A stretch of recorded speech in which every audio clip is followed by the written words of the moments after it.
अब हम साखियां पर आते हैं और साखियां दो दो पंक्तियों की हैं, इनका विश्लेषण करेंगे हम।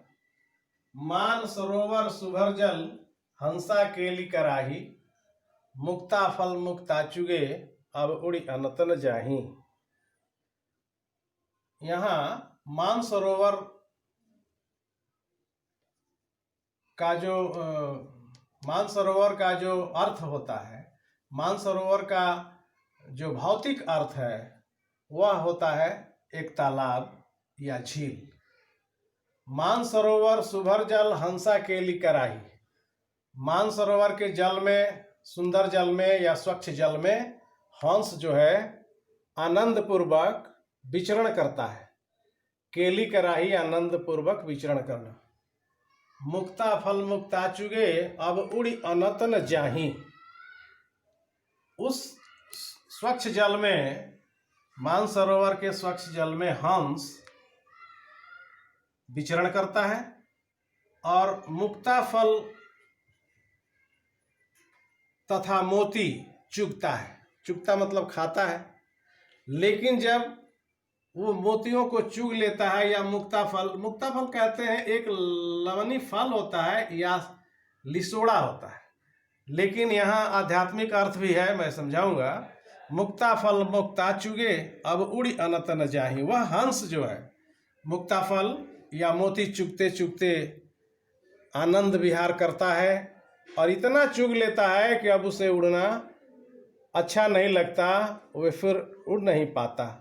उसी प्रकार मनुष्य भी हृदय रूपी मानसरोवर में, मनुष्य उसी तरह से, मनुष्य का जो ये हृदय है यह एक मानसरोवर है और इसमें बसने वाला मन हंस है। तो इस मानसरोवर में यानी इस हृदय में जो हमारा मन है वह एक हंस की तरह है, जो जन्म के बाद से ही मोह और माया के जाल में धीरे धीरे पड़ जाता है और मोह माया के जाल में इतना उलझ जाता है कि अब उसे यह शरीर छोड़ने में बड़ा मोह लगता है। तो यह द्विअर्थी है। मानसरोवर और हंस के द्वारा कवि यह बताना चाहता है कि मनुष्य भी उसी मानसरोवर की भांति इस हृदय में जो मन है वह एक हंस है, जो जन्म के बाद से मोह माया के जाल में उलझता जाता है और बाद में इतना उलझ जाता है कि इसे मोह माया सताने लगती है और इसे मृत्यु से डर लगने लगता है। दूसरा है प्रेमी ढूंढत मैं फिराऊं, प्रेमी मिले न कोई। यहाँ प्रेमी का अर्थ ईश्वर मान सकते हैं। प्रेमी का अर्थ ईश्वर। प्रेमी ढूंढत मैं फिराऊं, प्रेमी मिले न कोई।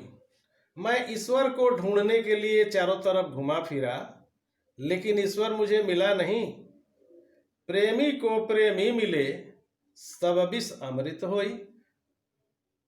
मैं ईश्वर को ढूंढने चला, ईश्वर मुझे मिला नहीं। चारों तरफ ढूंढ लिया, काबा काशी ढूंढ लिया, लेकिन ईश्वर नहीं मिला। अगर किसी को ईश्वर मिल जाए,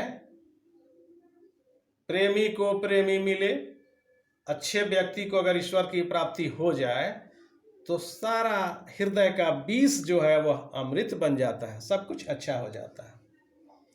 और तीसरा है हस्ती चढ़िए ज्ञान को, सहज दुलीचा डारी। स्वान रूप संसार है, भूकंदे झक मारी। हस्ती मतलब होता है हाथी।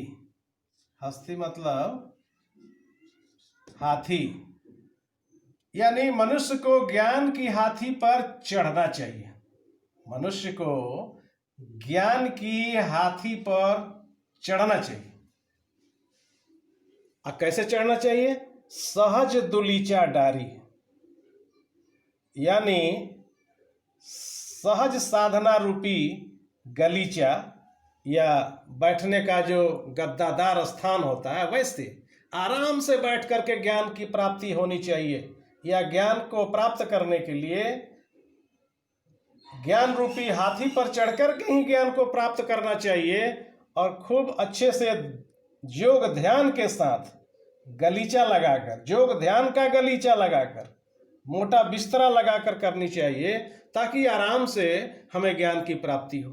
क्योंकि स्वान रूप संसार है। स्वान का मतलब होता है कुत्ता।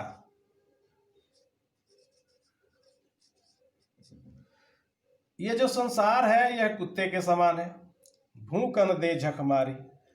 लोग कहते हैं ना, हाथी चले बाजार कुत्ते भूखे हजार। तो अच्छे काम में अड़चन डालने के लिए बहुत सारे लोग होते हैं। जब आप सहज साधना करके और ज्ञान प्राप्त करने के लिए निकलते हैं तो कई तरह की परेशानियां आती हैं। यह जो संसार है ये ज्ञान को प्राप्त होने में बड़ा मुश्किल पैदा करता है। वह एक कुत्ते के समान संसार है, इसलिए उसे झक मार करके भूकने दीजिए। क्योंकि आप तो हाथी पर सवार हैं और जो हाथी पर सवार है उसके लिए कुत्ते का भूकना कोई मतलब नहीं रखता। कुत्ता भूकते चला जाएगा, हार कर चला जाएगा और आपको ज्ञान की प्राप्ति आराम से होती जाएगी। अब चौथा है, पखा पखी के कारणे सब जग रहा भुलान। जाए इसको, पखा पखी के कारणे सब जग रहा भुलान, निरपख होई के हरि भजै सोई संत सुजान। इस संसार में दो तरह के लोग हैं, एक पक्ष और दूसरा विपक्ष। पखा पखी, पक्ष और विपक्ष के कारण सारा संसार ईश्वर को भूलते जा रहा है। सब जग रहा भुलान, पूरा संसार ईश्वर को भूलता जा रहा है, ईश्वर से कटता जा रहा है। क्यों? पक्ष और विपक्ष के कारण। निरपक्ष होई के हरि भजै सोई संत सुजान। और जो निष्पक्ष होकर, निरपेक्ष होकर, निरपक्ष यानी निरपेक्ष, ना पक्ष में और ना ही विपक्ष में। समाज में दो प्रकार के लोग होते हैं, एक पक्ष में बोलने वाले और एक विपक्ष में बोलने वाले। एक समर्थन करने वाले, दूसरा विरोध करने वाले। इन्हीं को हम पक्ष और विपक्ष मानते हैं। तो इस तरह से पक्ष और विपक्ष के कारण सारा संसार, जग माने संसार,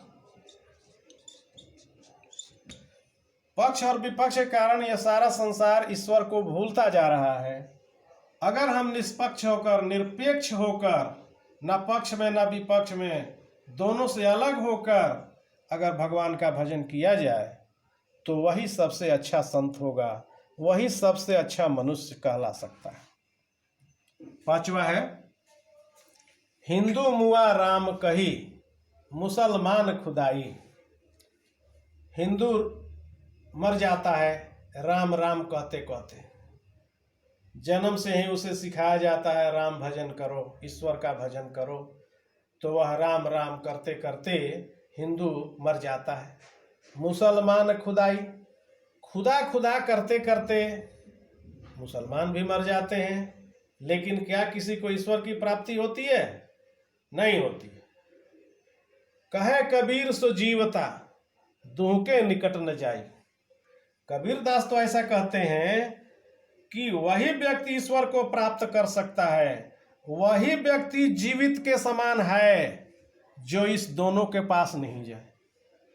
किसके पास नहीं जाए?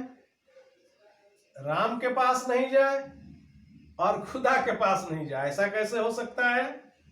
तो यहां राम और खुदा का अर्थ है आडंबर ना करे। ईश्वर के पास जाए, राम के पास जाए, खुदा के पास जाए जरूर, लेकिन वो दिखावा ना करे, आडंबर ना करे और अपने मन में ईश्वर का ध्यान करे, राम का ध्यान करे या खुदा का ध्यान करे। अगर अपने ईश्वर में, अपने हृदय में ईश्वर का ध्यान करता है तब उसे अच्छा इंसान कहा जा सकता है। यही पांचवा, और आज यहीं पर समाप्त करते हैं। अगले वीडियो में बाकी सब।